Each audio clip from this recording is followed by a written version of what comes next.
Muy buenos días, muy buenas tardes o quizás muy buenas noches, estimado oyente, según sea la hora y el país donde se encuentre. Les habla nuevamente el pastor bautista Nikos Ricoy, director del programa Encuentros y pastor general de las iglesias del Ministerio Tinajas, emitiendo desde aquí en Valencia, España, para todo el mundo hispanoamericano. Saludamos a todos nuestros seguidores y les damos la bienvenida una vez más a nuestro nuevo programa semanal Encuentros.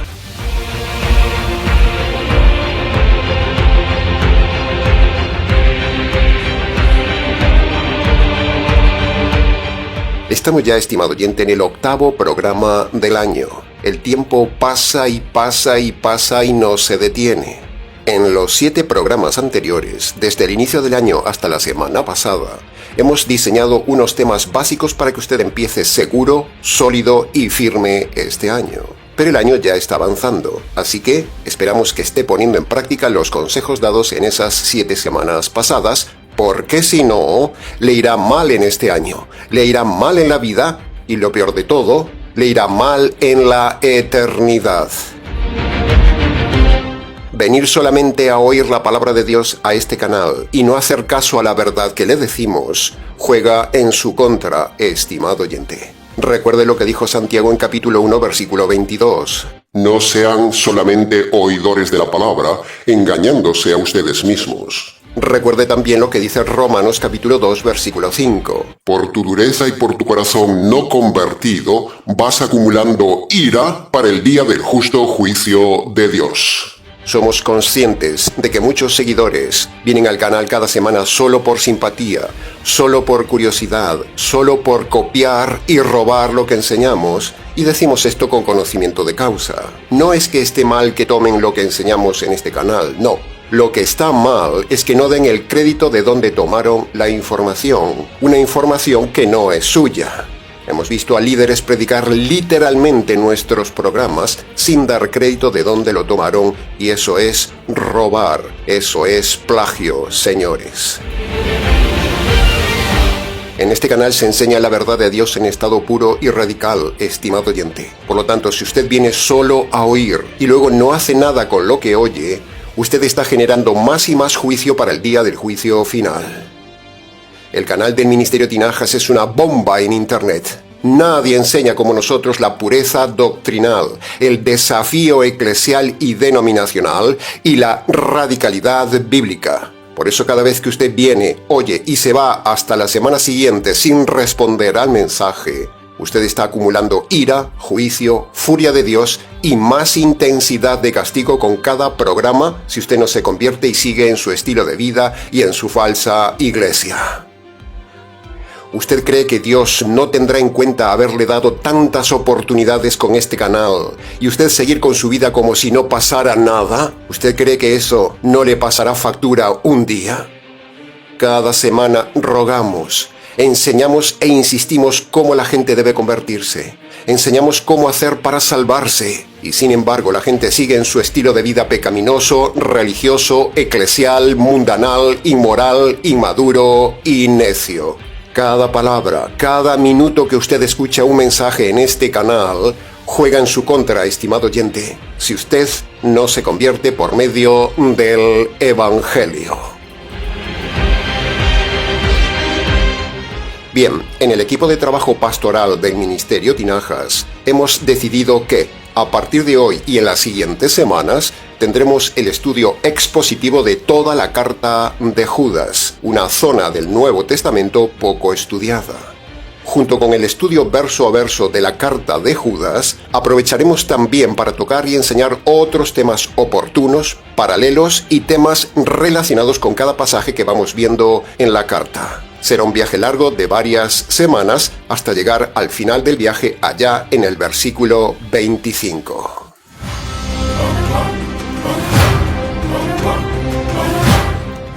Cuando uno viaja, algunos paisajes son muy similares. Las montañas son montañas en todos lados. Los lagos son lagos en todos lados. La puesta de sol es hermosa, pero es similar en todos lados. Y el mar es el mar, sea donde sea. Sin embargo, Aunque son paisajes similares, siempre asombran, siempre agrada verlos, siempre hay algo nuevo en ellos. Cambian con las estaciones, cambian con el ángulo de visión, pero siempre agrada volver a ellos. De la misma manera, estimado oyente, así será con este viaje. Iremos a lugares donde ya hemos estado en otros viajes del canal, pero será bueno recordarlos, pero desde otro ángulo.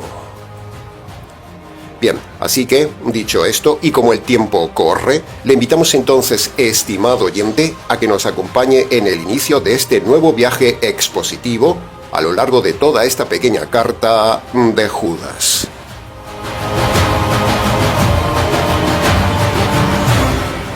Entremos entonces en el análisis y comentario del versículo 1 de la carta de Judas, que dice: Judas, siervo de Jesucristo y hermano de Jacobo, a los llamados y a los santificados en Dios Padre y guardados en Jesucristo.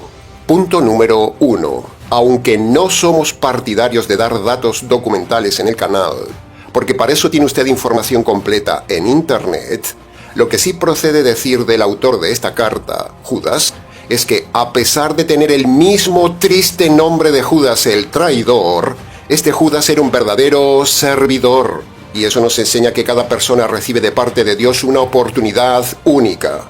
El Señor Jesús le dio una oportunidad a Judas Iscariote el traidor, sin embargo, no la aprovechó.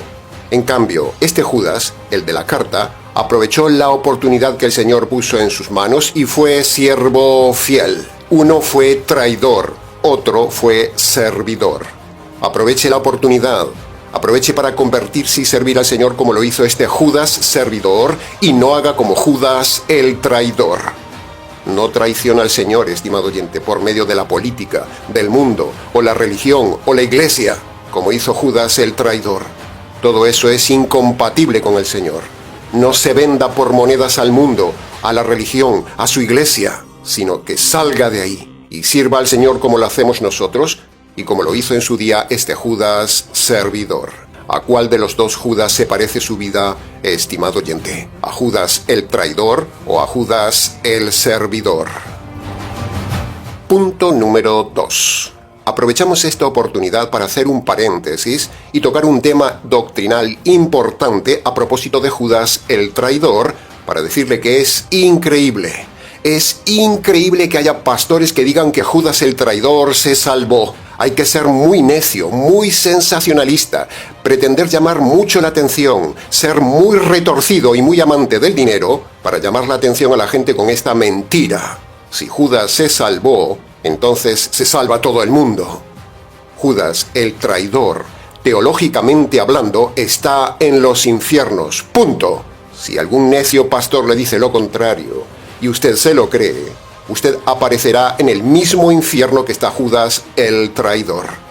No se puede ser ladrón, blasfemo, materialista y suicida y ser salvo. Declaramos tajantemente que Judas Iscariote se condenó.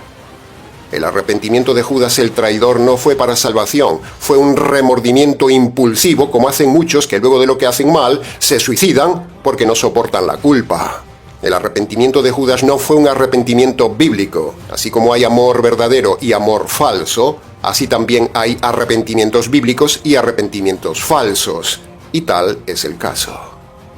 Mire esto: la falta de reconocimiento de su ofensa ante el Señor Jesús, la ausencia de cambio y la falta de búsqueda de ir a recibir el perdón del Señor Jesús, todas estas tres cosas evidencian que el arrepentimiento de Judas no condujo a su salvación.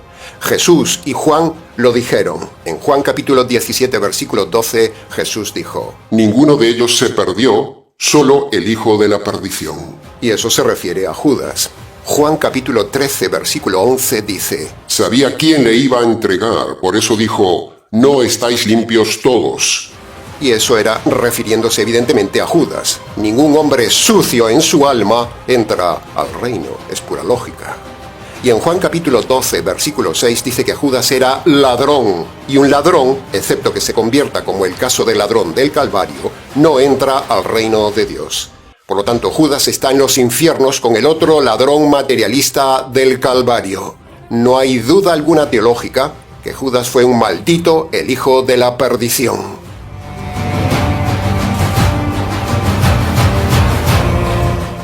Ahora escuche esto, estimado oyente. Aunque las acciones traidoras de Judas Iscariote estaban profetizadas en el Antiguo Testamento, preste atención, la profecía escritural y la traición personal no fueron impedimento para su salvación si en su libre albedrío se hubiera acercado al Señor. Así que en lugar de ir al árbol a colgarse, Judas debió ir a los pies del Señor a salvarse. Así hicieron todos los demás cobardes discípulos. Al fin fueron a Jesús. Así como también estaba profetizado el abandono de todos los discípulos, sin embargo, ese pecado de abandono de ellos no impidió la salvación de los 11 discípulos porque fueron al Señor. Por lo tanto, tenga cuidado con esos predicadores que hablan de la salvación de Judas. Esos predicadores son tan Judas como el mismo Judas. Y tenga cuidado también con los otros Judas, los Judas de la predestinación calvinista. Dios no destina a nadie a la salvación o a la condenación. Judas no fue predestinado a la condenación. Judas solo fue profetizado, pero no predestinado. Judas se condenó en su libre albedrío frente al Mesías. Por lo tanto, la doctrina calvinista de la predestinación es falsa y la doctrina del suicidio del creyente que ellos defienden, ambas son doctrinas falsas. Y fíjese por dónde, que precisamente los calvinistas que defienden que si un cristiano se suicida y se va al cielo, son precisamente líderes que recientemente han sido descubiertos en adulterio. Son líderes que defienden el divorcio y han sido denunciados ante la Corte de Justicia por apología del suicidio. Fíjese qué tipo de Judas hay en el calvinismo. Judas es el primer calvinista de la historia del cristianismo. Es el primer suicida del Nuevo Testamento que está en el fondo de los infiernos. Y ahí irán todos los calvinistas. Judas cometió también blasfemia contra el Espíritu Santo por rechazar al Mesías. El pecado de Judas no solo fue ser ladrón y suicida, sino que esos pecados son el resultado de un pecado inicial mayor y anterior, que es el pecado de blasfemia. Porque Judas, a pesar de tener la evidencia de que Jesús era el Mesías, Judas lo rechazó. La blasfemia contra el Espíritu Santo es resistir deliberadamente la verdad que uno tiene delante. Por lo tanto, uno de los pecados que no se habla de Judas es su blasfemia contra el Espíritu Santo, que lo llevó a una espiral de pecado, robo, traición y suicidio. Todo esto muestra su condenación. Judas el traidor está ahora mismo en la condenación eterna y Judas, el escritor de esta carta, está ahora mismo en la gloria eterna. ¿Con cuál de los dos Judas se identifica usted, estimado oyente? Punto número 3. La palabra llamados, teológicamente hablando, aquí y en todo el Nuevo Testamento, se refiere a los que han respondido al llamado de Dios Padre para salvarse. Es importante tener en cuenta que el llamamiento de Dios el Padre es universal a todos los hombres. No es algo selectivo como dice la falsa iglesia calvinista deformada. ¿Y cómo llama Dios el Padre a la gente? ¿Cómo hace para llamarlos? Pues sencillo, de varias formas. Dios usa ante todo la vida. Cada minuto de vida que Dios le regala al hombre es una evidencia que lo está llamando. También usa la conciencia, el razonamiento, los accidentes, las catástrofes, la misma Biblia, la muerte de alguien, este mensaje mismo, la naturaleza y también el universo. Todos estos son gritos de llamada de Dios para que el hombre le busque. Y cuando el hombre reacciona a esos llamados y le busca, entonces Dios le envía a alguien que le muestre el Evangelio. Ahora, el llamado de Dios implica el glorioso libre albedrío del hombre. El que responde al llamado de Dios se salva. El que resiste el llamado de Dios se condena. Así de sencillo. En resumen, aquí los llamados del pasaje se refiere a los que escucharon el llamado, respondieron y se salvaron por medio del Evangelio. Jaque al calvinismo. Punto número 4. El pasaje dice, santificados. Ahora, preste atención al punto más polémico del mensaje de hoy que le vamos a decir. Preste atención. En nuestra opinión teológica, ya hemos dicho varias veces en el canal que ningún apóstol tenía el nivel teológico ni revelación que tenía Pablo. También hemos dicho los errores de apóstoles como Santiago y Pedro que han tenido en el Nuevo Testamento. Bien, dicho todo esto, confirmamos que Pablo fue único en doctrina y en revelación sin fallos. Decimos esto porque estudiando por años la palabra, creemos que Judas, aquí, en este pasaje, tuvo como poco un desliz teológico y como mucho muestra un punto de ignorancia de la doctrina. Me explico. A nuestro juicio, Judas debió decir este pasaje de la siguiente manera. Preste atención. A los llamados por Dios el Padre, a los santificados por el Espíritu Santo y a los guardados en Jesucristo. Esa hubiera sido la forma correcta de escribir el pasaje, porque la Biblia nos muestra que el que tiene la función de llamar a los hombres es el Padre, el que tiene la función de santificar a los convertidos es el Espíritu Santo, y el que tiene la función de salvar a los hombres es el Señor Jesús. Pero aquí Judas omitió la tarea, obra y función del Espíritu Santo. ¿Por qué Judas no puso al Espíritu Santo en el pasaje? Bueno, por lo dicho anteriormente, porque no todos los apóstoles y siervos del Señor tienen el mismo nivel teológico de Pablo. Judas era siervo, era dispuesto, era convertido, era fiel, pero, a nuestro juicio, era muy básico en doctrina y eso se ve en que tan solo escribió 25 versículos y nada más. En cambio, mire usted a Pablo. Recuerde, de la abundancia del corazón habla la boca. Lo que había en el corazón de Judas era tan solo 25 versículos. Y este versículo, a nuestro juicio, es incompleto en doctrina. Para defender nuestra tesis tenemos a Pedro, que tampoco era muy lúcido en teología, pero bueno, fue más lúcido y más inteligente y más capaz y más entendido que Judas, porque Pedro dijo, Primera de Pedro capítulo 1 versículo 2, a los elegidos por Dios Padre, santificados por el Espíritu Santo, para obedecer a Jesucristo. Ve, ahí lo tiene, ahí tiene nuestra tesis, las tres personas correctamente en sus funciones. Judas fue un poco escaso en su versículo porque era un poco escaso en doctrina.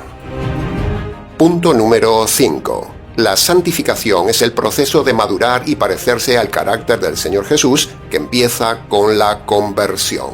Sin conversión, estimado oyente, no hay santificación, solo hay moralización.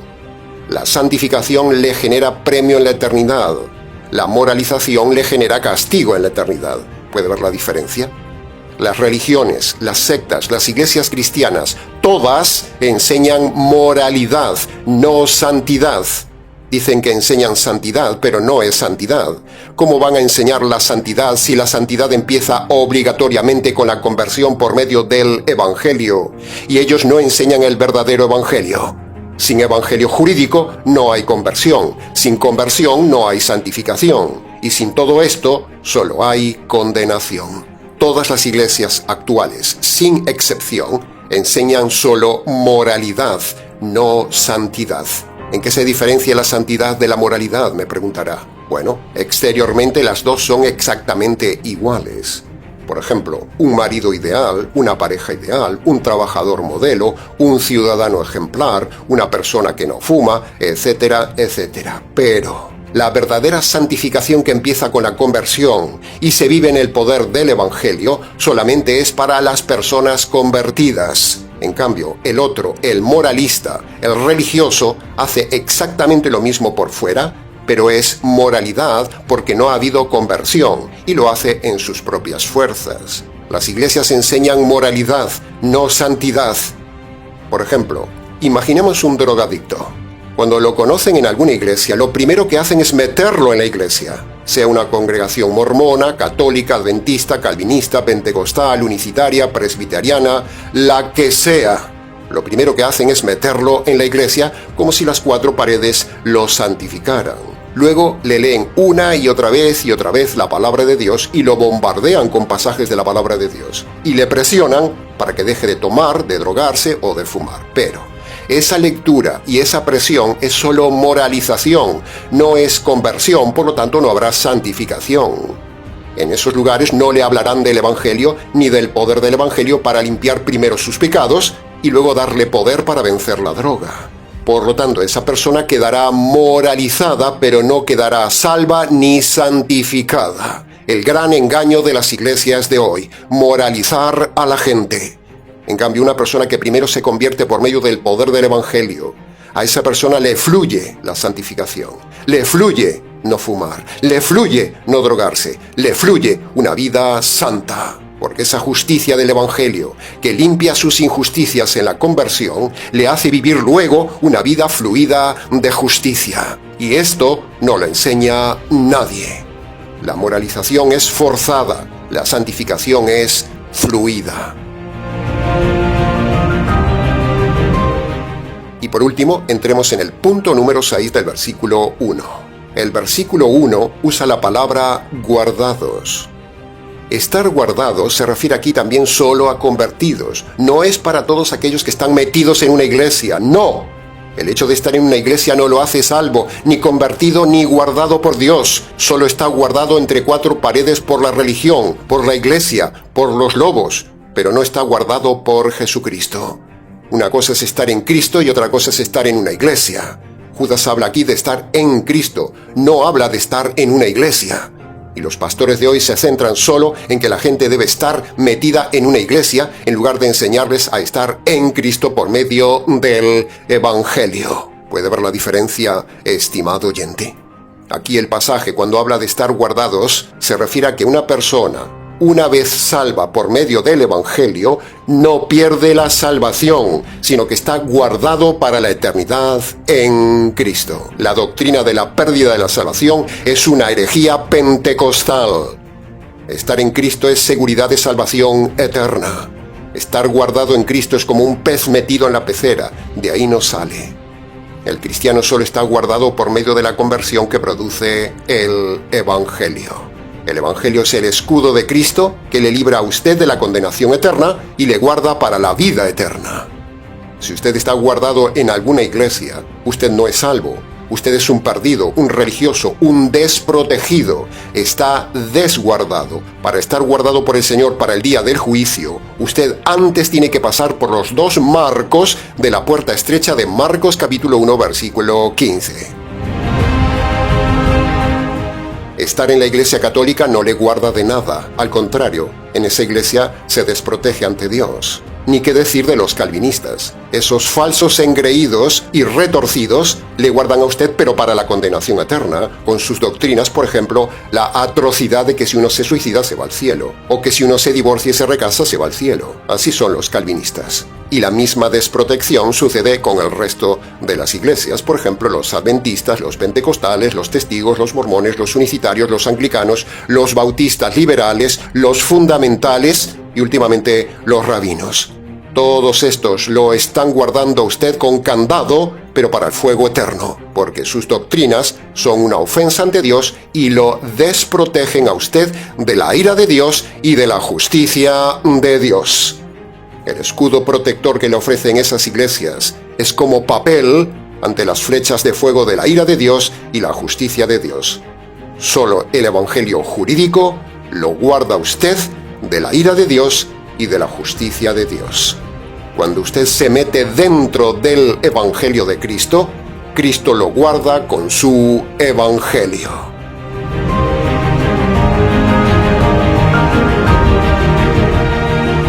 Entremos ahora en el análisis y comentario del versículo 2 del pasaje de hoy que dice: Reciban de mi parte misericordia, paz y amor en abundancia.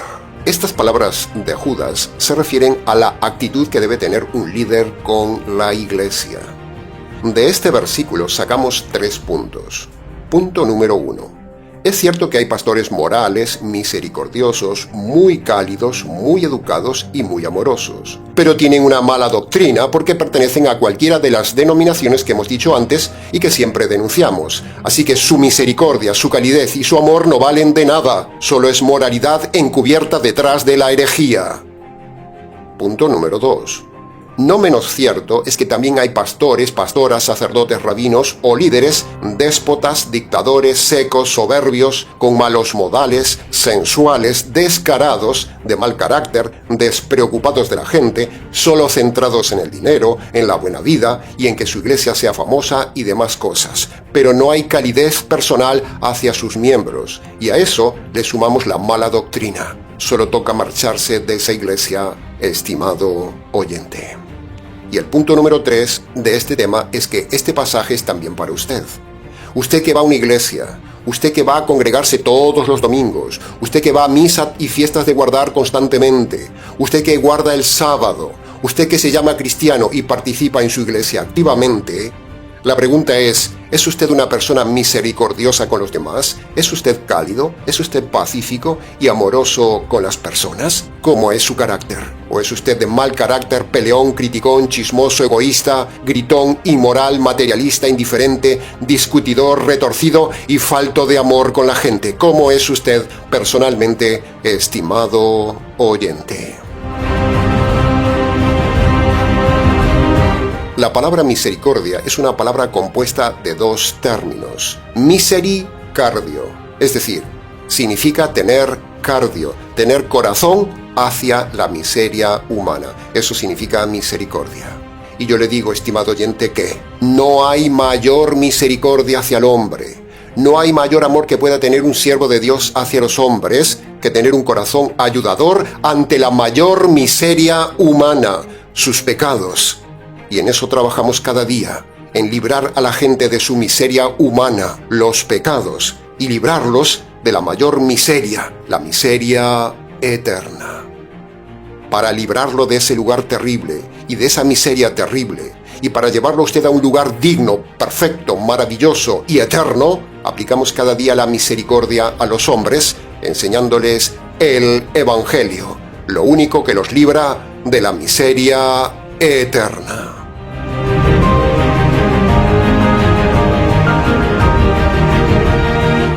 Y entremos ya en el análisis y comentario del último versículo de hoy, el versículo 3, que dice: Amados hermanos, tenía un gran deseo de escribirles acerca de nuestra común salvación y de exhortarles a que contendáis ardientemente por la fe que una vez nos ha sido dada a los santos. Punto número 1. Cuando el pasaje habla de amados hermanos, se refiere solo a personas convertidas por medio del Evangelio. Por lo tanto, cuando un pastor en esas iglesias de mala doctrina le llaman a usted hermano, le están mintiendo, porque en esos lugares no hay verdadero Evangelio. Por lo tanto, ni son ovejas, ni son convertidas, ni son amados, ni son hermanos. Son malditos, son cabras, son paganos y son enemigos de Dios, dice la Biblia. No se puede llamar hermano a alguien si no se conoce la vida y la doctrina de esa persona.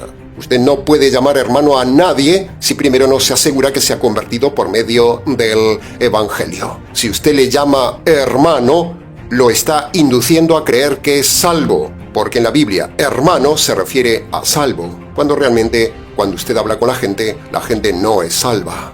Así que llamar hermano a alguien en esas iglesias es mentirle, y eso es lo que hacen los pastores. Rompa con esa pésima costumbre religiosa por culpa de la influencia de las iglesias que llaman hermano a todo el mundo. Y lo mismo podríamos decir con la mala costumbre y la famosa frase de ¡que Dios le bendiga! Si usted está acostumbrado a decir esa frase, ya puede ir quitándosela de la boca. Por ejemplo, no bendiga a sus hijos si sus hijos no se han convertido, porque le está mintiendo si no se han convertido por medio del Evangelio. Toda persona que dice a otra persona ¡que Dios le bendiga! Está errada, está pecando, está mintiendo, porque si no se ha convertido la persona por medio del Evangelio, esa persona está bajo maldición, dice Gálatas capítulo 3. Por lo tanto, no le bendiga porque Dios dice que es maldito. Así que aprenda esto, estimado oyente, no bendiga a nadie. Ve usted a Jesús diciendo a todo el mundo ¡que Dios le bendiga! Ve usted a Pablo decir en sus muchas cartas ¡que Dios les bendiga! Ve usted a Pablo en su evangelismo a los paganos decirles ¡que Dios les bendiga! Ve usted al resto de los apóstoles tan solo una vez decir esa frase ¡que Dios les bendiga! Ve usted aquí a Judas decir esa frase. Absténgase de ser como un loro repitiendo esas frases religiosas. Punto número 2. La segunda frase del versículo 3 dice: quería escribirles acerca de nuestra común salvación. Parece que al decir quería escribirles, infiere que no estaba con ellos en la congregación. Parece que estaría fuera. Por lo tanto, eso habla de la preocupación del líder, de velar siempre, de cuidar a los suyos, de interesarse en ellos, de enseñarles, aunque sea por escrito y esté lejos. ¿Hace eso su pastor, estimado oyente? Si su pastor no puede estar con usted, le escribe, le llama y le atiende, ¿tiene usted comunión con su pastor como Judas lo tenía con esta iglesia? Por otro lado, hablando de la salvación que nombra aquí Judas, le preguntamos, ¿qué salvación tiene usted, estimado oyente? ¿Cómo ha adquirido la salvación? ¿Cómo se salva usted? ¿Cómo ha sido su salvación? ¿Tiene salvación? ¿Qué salvación le han enseñado en su iglesia? ¿Qué evangelio de salvación tiene usted? ¿Cómo se perdonan sus pecados? Sin evangelio jurídico no hay salvación para los gentiles. La salvación católica de cumplir los mandamientos e ir a misa es una salvación falsa. La salvación adventista basada en cumplir los mandamientos y guardar escrupulosamente el sábado es falsa. O quizás le han enseñado la mentira de que para salvarse debe congregarse, debe diezmar, debe bautizarse, debe hacer vigilias, etcétera, etcétera. Todo eso es una salvación falsa. O quizás está usted en una de esas iglesias que enseñan que, para salvarse, simplemente debe aceptar a Jesús en el corazón. Pero eso es falso. O quizás ha creído el retorcido evangelio de algunos bautistas, donde dicen que simplemente con creer en Jesús como único y suficiente Señor y Salvador, se salva. Pero eso es falso. Eso no lo dijo el Salvador. Nosotros somos bautistas, pero no enseñamos esa mentira. Arrepentirse y creer en Jesucristo, como dicen los calvinistas, tampoco salva a nadie. Bautizarse no salva a nadie, como dicen los unicitarios. Participar de los ritos judíos y ser medio judío y medio cristiano no salva a nadie, como hacen los mesiánicos. Nada de esto es la común salvación bíblica. El tema de la salvación es muy serio, estimado oyente. Es el tema más importante que tiene que enseñar correctamente un pastor en una iglesia. Y eso fue lo que hizo Judas el bueno y lo que hacemos nosotros en el ministerio Tinajas. Y por último, punto número 3 del versículo 3, que dice: exhortarles a contender ardientemente por la fe. ¿Usted puede darse cuenta del significado bélico de esta frase? ¿Usted ha leído alguna vez y se ha parado a meditar lo que este mandato bíblico significa? ¿Se da cuenta que las palabras contender y ardientemente hablan de una batalla doctrinal constante contra estas iglesias que tienen una fe errada? ¿Puede ver lo intenso de este mandato que siempre obedecemos en el ministerio Tinajas? Estamos obedeciendo este mandato. La Biblia nos manda ser contendientes, guerreros, usar la espada de la palabra para cortar por lo sano, para cortar la mala doctrina. Nosotros no vamos hablando del falso amor de Dios, ni la mentira de que Dios tiene un plan maravilloso para su vida. ¿Sabe una cosa? El plan maravilloso del Dios de justicia es enviarlo a usted a la cárcel eterna por sus pecados y por estar en su iglesia. Mire qué plan más maravilloso le está esperando a usted. Esto es una batalla doctrinal, estimado oyente. El verdadero convertido debe ser ardiente en la lucha por la fe y para eso debe estudiar y manejar bien la palabra de Dios. En este ministerio, como usted puede ver, si es un seguidor nuestro, somos ardientemente luchadores por la fe pura. Somos gladiadores, somos los modernos templarios y somos soldados del Señor del reino. Luchamos por el Rey y por el reino.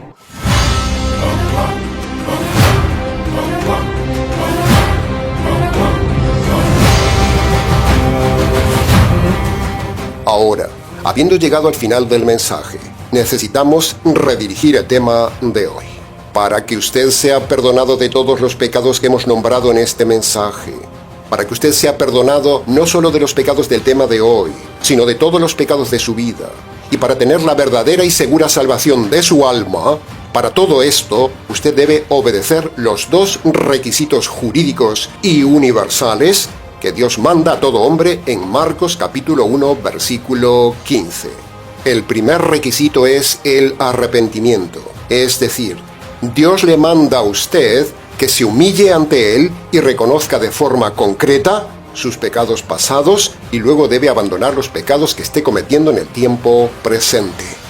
El segundo requisito de Marcos capítulo 1, versículo 15 es creer el Evangelio, es decir, Dios le manda que usted reconozca que merece recibir la justicia de Dios por sus pecados. Segundo, Dios le manda que usted reconozca que en la cruz el Señor Jesús recibió la justicia que usted merecía recibir por sus pecados. Y tercero, Dios le manda que usted se agarre por la fe de esa justicia caída sobre el Señor Jesús por sus pecados. Si usted no obedece estos dos mandamientos, le espera la condenación, el castigo, el fuego, la justicia y la ira de Dios por toda la eternidad. Pero si usted reconoce sus injusticias y hace suya esa justicia que un día le cayó al Señor Jesús, en ese momento usted será verdaderamente salvo. Cualquier otro método que le enseñen en las iglesias no le salva. Marcos capítulo 1 versículo 15 es el pasaje universal para la salvación de todo hombre. El que escuche, entienda.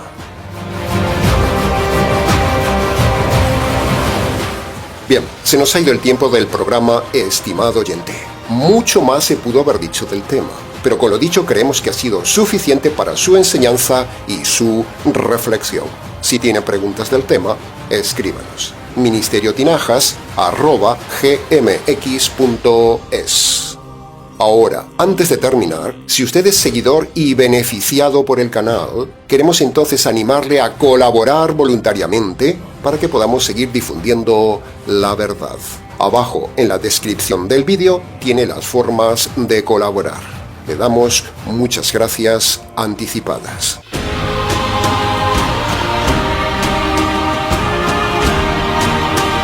Bien, nada más por hoy en este primer programa de la serie de la Carta de Judas. Continuaremos en el próximo programa. Les saluda quien les habla, el pastor bautista Nitos Ricoy del Ministerio Tinajas desde aquí, en Valencia, España.